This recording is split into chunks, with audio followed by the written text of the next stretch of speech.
A sweeping investigative report into a series of major mishaps during the US military's campaign against the Houthis has revealed several bombshell findings, exposing failures that were previously hidden from public view. What has now emerged as the most intense sea battle the US Navy has faced since World War II placed extraordinary strain on both the warships involved and the personnel who were pushed to their absolute limits. The 4 detailed reports released on December 4 covered multiple failures, including a shocking friendly fire incident from December 2024 that raised serious questions about training and command oversight. One report reveals that the cruiser USS Gettysburg mistakenly fired on 2 returning fighter jets from the USS Harry S. Truman, ultimately downing one of the aircraft in a catastrophic misidentification. In addition to the friendly fire episode, the Truman also collided with a merchant vessel and lost 2 more of its aircraft this year, further highlighting the scale of breakdowns during deployment. The investigation shows the Truman was repeatedly targeted by relentless Houthi missile attacks, creating unending pressure on its crew and pushing the ship's defensive systems to near constant use. It also found that the ship's captain and navigator were severely sleep-deprived due to around-the-clock operational demands, impairing judgment at critical moments of combat.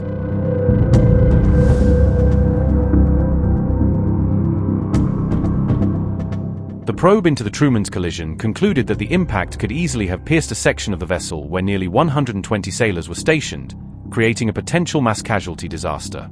However, investigators noted that the ship's commander reacted quickly, altering the ship's angle moments before impact, a decision that likely prevented major casualties or even loss of life. Taken together, these incidents have cost the US Navy an estimated $164 million, when combined with the price of the lost F-18 jet and extensive repairs. One of the reports states that the USS Gettysburg fired 2 surface-to-air missiles at aircraft returning to the Truman, mistaking them for incoming threats during a high-stress operation. During the chaos, one jet's crew was forced to eject, leaving behind an F-18 worth roughly $67 million that plunged into the sea and was completely lost. Retired US Navy Captain Bradley Martin, who has spent decades studying naval operations, delivered a stark assessment, and I quote, "Mishaps with the Truman are a wake-up call for the Navy about the enormous and unpredictable demands of real battle, and the very real dangers that come with overextending warships and their exhausted crews." The clear message from this deployment is that the Navy is simply not prepared to handle the harsh reality of prolonged, high-intensity combat operations in a contested environment. Truman was obviously operating at a point where the entire ship and its people were running on the ragged edge, with almost no margin for error left.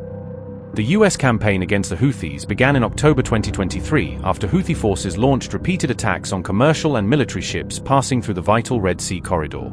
It culminated this year in a wide-ranging bombing campaign, during which the US military also became embroiled in a damaging signal chat scandal that raised new concerns about internal conduct. The controversy shook the newly formed Trump cabinet after messages surfaced showing Pete Hegseth discussing sensitive Houthi strike details on an unsecured signal group. To this day, it remains unclear what actions, if any, the Navy has taken to discipline the sailors or commanders involved, leaving major accountability questions unanswered. The Navy's second-highest ranking officer has insisted that accountability was taken, but provided no specifics, deepening doubts about transparency within the chain of command.